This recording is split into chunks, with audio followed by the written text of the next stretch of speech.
নমস্কার, জয় শ্রী গণেশ। স্বাগতম আপনাদের প্রত্যেককে। আলোচনা করছি আজকে যে রাশিটিকে নিয়ে, রাশিটি হলো সিংহ। সিংহ রাশির জাতক জাতিকাদের 15ই জুন থেকে 15ই জুলাই। অগ্নিতত্ত্বের রাশি হলো সিংহ রাশি। রবি রাশির অধিপতি। আপনাদের অধিপতি গ্রহ হচ্ছেন রবি গ্রহ এবং এই যে 15ই জুন থেকে 15ই জুলাই একটা মাসের সময়কাল আপনার জীবনচক্রের জন্য আমি কার্যত মনে করি অত্যন্ত ইম্পর্ট্যান্ট একটা টাইমিং। কারণ একাধিক বিষয়ে সিচুয়েশন আপনার পরিবর্তিত হতে চলেছে, চেঞ্জ হতে চলেছে। সিংহ রাশির জাতক জাতিকারা অত্যন্ত পরোপকারী, আত্মবিশ্বাসী, তেজস্বী। কেউ আপনার কাছে এসে যদি একটু মন খারাপ করে বা কান্না করে, আপনি মেনে নিতে পারেন না। আপনি সর্বদাই তাকে কিভাবে সহযোগিতা করবেন, কিভাবে তাকে সহযোগিতা করা যায়, এই ধরনের পরিকল্পনার মধ্যেই থাকে। লিডারশিপ আপনার জন্মগত বৈশিষ্ট্য, নেতৃত্বদান আপনার জন্মগত বৈশিষ্ট্য। কিছু সময় আমি দেখেছি যে একটু অহংকার চলে আসে সিংহ রাশির মধ্যে, কিন্তু এক্সট্রিমলি পরোপকারী। অপরের হেল্প করা, অপরকে সহযোগিতা করা, এটা মেষের অন্যতম একটা বৈশিষ্ট্য। কেউ অর্ডার দেবে আর আপনি চুপচাপ মেনে নেবেন, এখানে যেন একটু সমস্যা আছে। হ্যাঁ, মেষ রাশির জাতক জাতিকারা কাউকে অর্ডারের পরোয়া করে না, আদেশ অতটা পছন্দ করে না। নিজের মন থেকে ডেফিনেটলি করে দেয়, কেউ অনুরোধ করলে ডেফিনেটলি করে দেয়। কিন্তু কেউ এসে হুইপ জারি করবে যে না এটা করে দিতে হবে, মেনে নিতে চায় না, মেনে নিতে পারবে না। রাজকীয় এই রাশিটির জুনের 15 থেকে জুলাইয়ের 15 এক্সট্রিমলি ইম্পর্ট্যান্ট। চলুন আমরা জানার চেষ্টা করি কোন কোন বিষয়ে পরিবর্তন অবশ্যম্ভাবী। প্রথমেই বলবো কর্মক্ষেত্র, কেরিয়ার এবং অবশ্যই মিথ্যা অপবাদ এবং ষড়যন্ত্র। কর্মজীবন চলছে। আপনি বহাল তবিয়তেই প্রফেশনাল লাইফটাকে চালাচ্ছেন। চাকরি করছেন যারা, তাদের ক্ষেত্রে একটা বিশেষ বিষয় ইদানিংকালে দেখা যাচ্ছে যে অত্যন্ত পিএনপিসি। এটা কখনোই নয় যে এর আগে আপনার শত্রু ছিল না, সেটা হতে পারে না। এর আগেও শত্রু ছিল, এখনো শত্রু আছে, কিন্তু এখন যেন শত্রুর প্রভাব আপনার জীবনে অনেক বেশি। শত্রুরা ব্যাক এন্ডে আপনাকে নিয়ে নানা রকমের কন্ট্রোভার্সি তৈরি করছে, ক্ষতি করার চেষ্টা করছে। দেখুন, এই সময়ে আমরা কিন্তু আপনার রাশির অধিপতি গ্রহ অর্থাৎ রবিকে দেখতে পারবো আপনার একাদশে। এটি অত্যন্ত ভালো একটি কম্বিনেশন। তবে দ্বাদশে থাকবে শুক্র। আমরা আপনার কর্মাধিপতি গ্রহ অর্থাৎ শুক্র, তাকে দ্বাদশে পাচ্ছি। এটা কিন্তু ইম্পর্ট্যান্ট, যার প্রভাবে দেখা যেতে পারে যে প্রফেশনাল ক্ষেত্রে পিএনপিসি, কেরিয়ারের ক্ষেত্রে পরিবর্তনের সম্ভাবনা এগুলো তৈরি হবে এবং ফলস কিছু অপশন পাবেন। বর্তমান আপনি একটি রেপুটেড কোম্পানিতে আছেন, কিন্তু একটা নতুন আনকোরা কোম্পানি আপনাকে একটা ভালো পদ দিল, ভালো অপশনস দিল, ভালো সুযোগ দিল এবং আপনি সেই সুযোগটাকে অ্যাকসেপ্ট করলেন। ২-৩ মাস যাওয়ার পর কিন্তু প্রবলেম বাড়তে পারে। তার মানে এই মুহূর্তে আপনার চাকরি পরিবর্তন করাটাও খুব বুঝে শুনে করতে হবে। হুটহাট করে চাকরি পরিবর্তনের ডিসিশন আপনার জন্য শুভ হবে না, হওয়ার সম্ভাবনাটা অনেকটাই কম। দেখুন, যারা পদের জন্য লড়াই করছেন, কোনো একটা বেনিফিট পাওয়ার কথা ছিল, আপনাকে দেওয়া হয়নি, এই ধরনের বিষয়গুলো নিয়ে যারা লড়াই করছেন, ১৭ই জুনের পর সময়টা মনে রাখবেন। এই সময়ের পরেই আমি মনে করি আপনি পুনরায় একটা নতুন সুযোগ পেতে চলেছেন, অপশন পেতে চলেছেন এবং অনেক ক্ষেত্রে অনিচ্ছাকৃত বদলি, ফোর্স ট্রান্সফার এর আগে আমরা দেখেছি সিংহের হয়েছে। আপনারা হয়তো লিগ্যাল স্টেপ নিয়েছেন।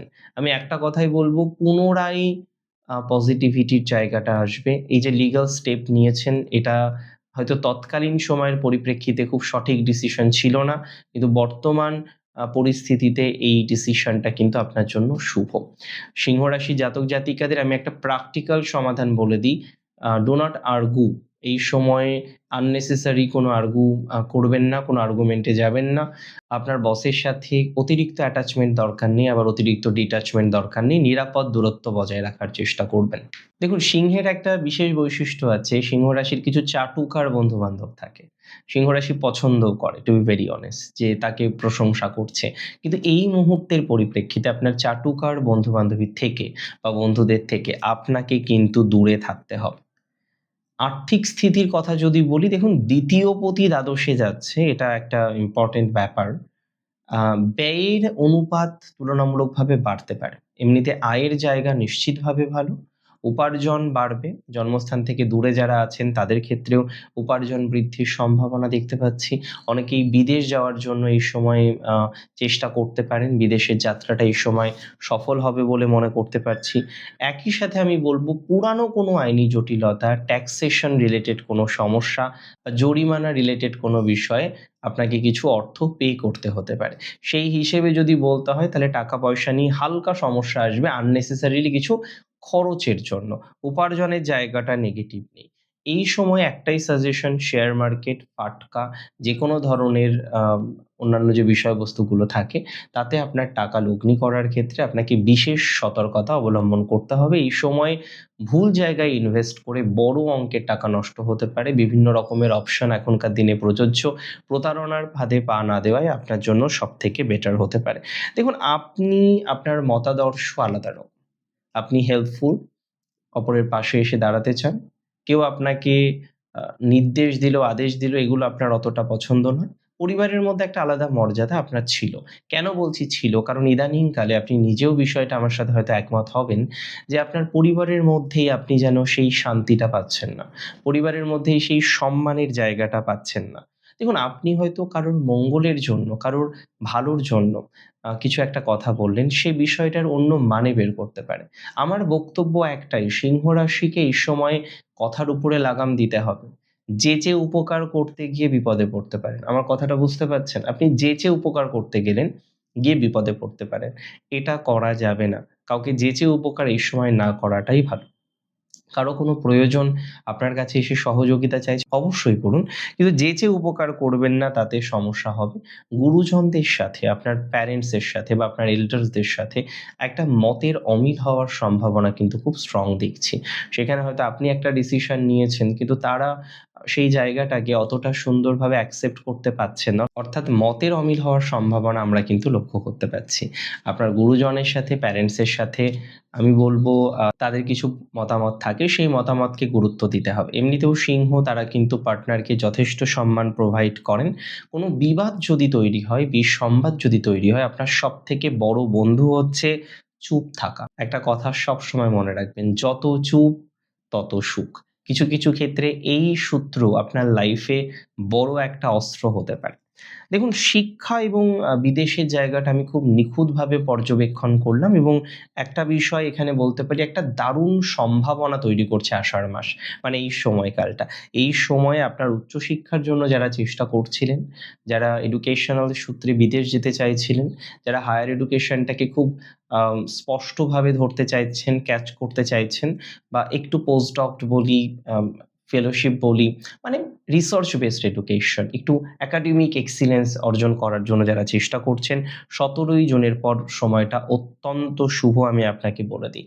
ভিসার সমস্যা দূর হবে আপনাদের অনেকের। অনেকেই ভিসার সমস্যায় আছেনও, হ্যাঁ? তো যারা ভিসার সমস্যায় আছেন, আমি একটা কথা আপনাদের বলি, ভিসা কেন্দ্রিক সমস্যা অনেকটা সমাধান হয়ে যাবে আপনার। অন্ততপক্ষে যেকোনো ধরনের অ্যাপ্লিকেশন আপনি যখন করছেন, পেপার ওয়ার্কস যখন আপনি করছেন, আপনাকে না একটু খেয়াল রাখতে হবে যে সিলি মিস্টেক যেন না হয়। হ্যাঁ, এটা একদমই ঠিক। সিলি মিস্টেক হওয়ার সম্ভাবনাটা আপনার অনেক বেশি। আষাঢ় মাসে স্ট্রং থাকতে হবে আপনায়। এই সময়ে মাথা ঘোরা, হালকা চোখের সমস্যা আসা, মাইগ্রেনের সমস্যা আসা, এগুলোতে ভুগতে পারেন। আবার অনেকের ক্ষেত্রে অতিরিক্ত দুশ্চিন্তা করতে, করতে রাত্রে ঘুম না আসা, অনিদ্রার একটা সমস্যা, এটা কিন্তু তৈরি হতে পারে। হাড়ের ব্যথায় বা পুরনো কোনো চোট নতুন করে আপনাকে ভোগাতে পারে।